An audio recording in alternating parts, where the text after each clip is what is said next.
Alright guys, welcome back to the channel, and in today's video we're going to be going over endless projections just to help you guys get through this event so it doesn't seem as hard as it may seem when you're actually doing it, especially for a lot of free-to-play players out there.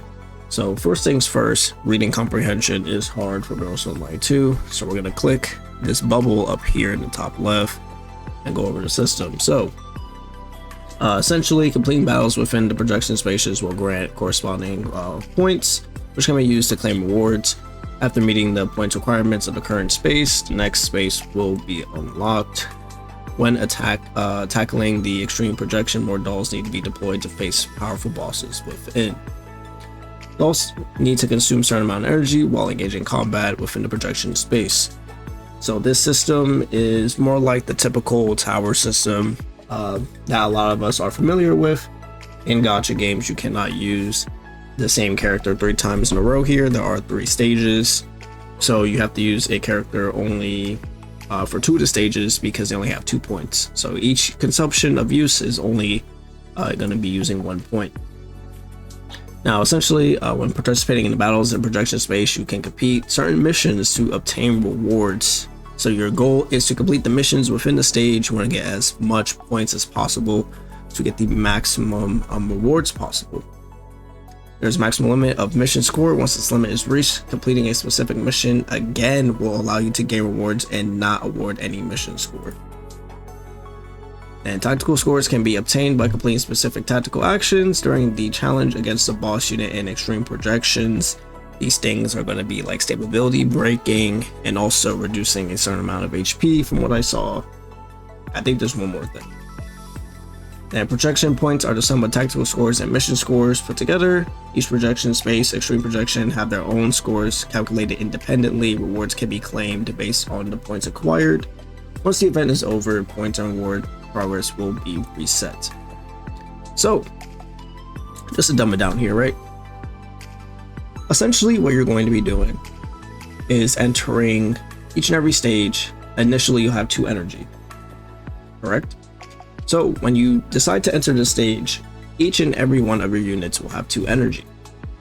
When you deploy a unit, it's going to cost 1 energy per unit, as you guys can see, with the disappearing number going from 2 to 1. So for stages, I believe it is the first and second one. It's only going to be the 1 team that you need. So projection space 1 and 2, you only need 1 team. 3, 4, and 5. Well, 5 is actually 1 team, is actually the boss stage. You actually have to deploy 5 units at once. Or is it 6 units? Why do I not remember? I literally just cleared this. There will be a video out on clearing this later. Yes, it's 6 units at once. My apologies.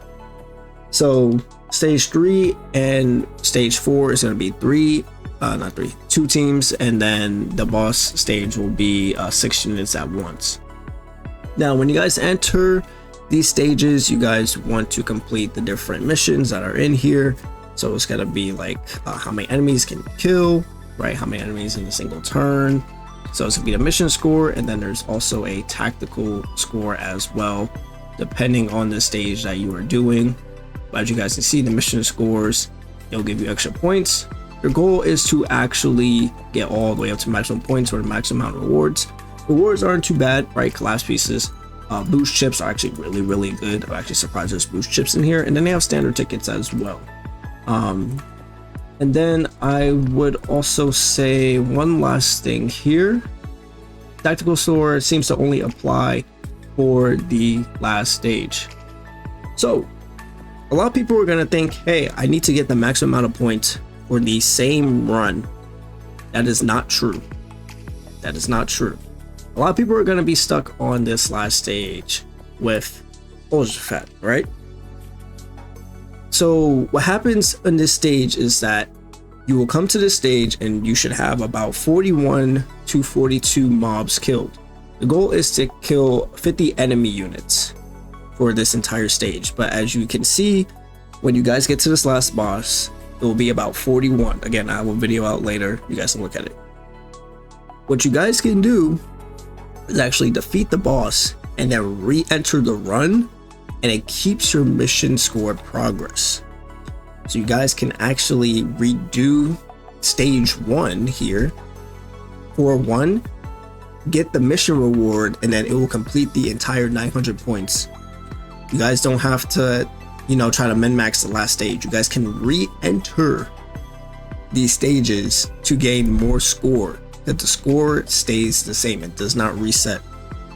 As you guys can see, you know, if I re-enter the stage or anything like that, it doesn't say restart run or anything, or reset progress. I can check progress detail. Everything's already done. So you guys can keep re-entering to complete the mission rewards rather than having to do it all in one run. I wish I would have learned that earlier, because this stage was not fun. But it also makes sense because in this boss as well, with the Titan, you know, I have Papa Shaw built, I have V6 Macchiato, you know, V3 Xiongju, Golden Melody, etc., etc. I was basically autoing this, but it cleared about 700 points on auto. Now the goal is actually to get 900 scored for this, but the cool thing about this is that you can literally just re-enter. So I got 700 points, I just re-entered it, I got to 900 points, and then I just exited. As soon as you get the points, you can just exit the battle, and that's all the rewards right there.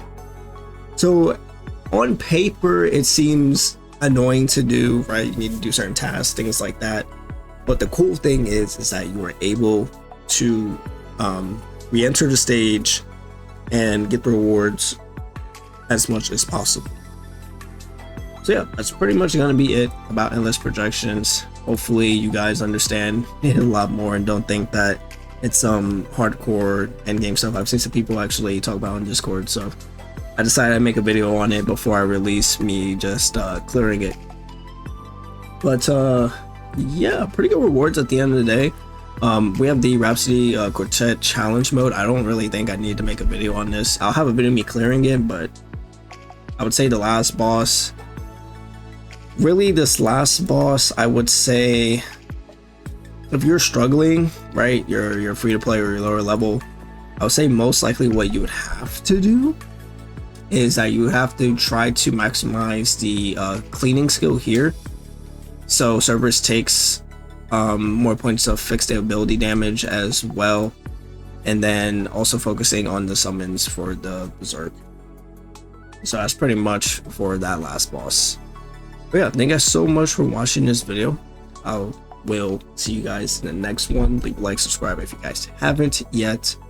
I'm not too sure if I'll do a Papa Shaw guide. I'm not too sure if people really want that. I can do a Papa Shaw guide since I actually have her leveled up and built now. I actually just need to buy Savrog. But I'll see you guys in the next one. Peace.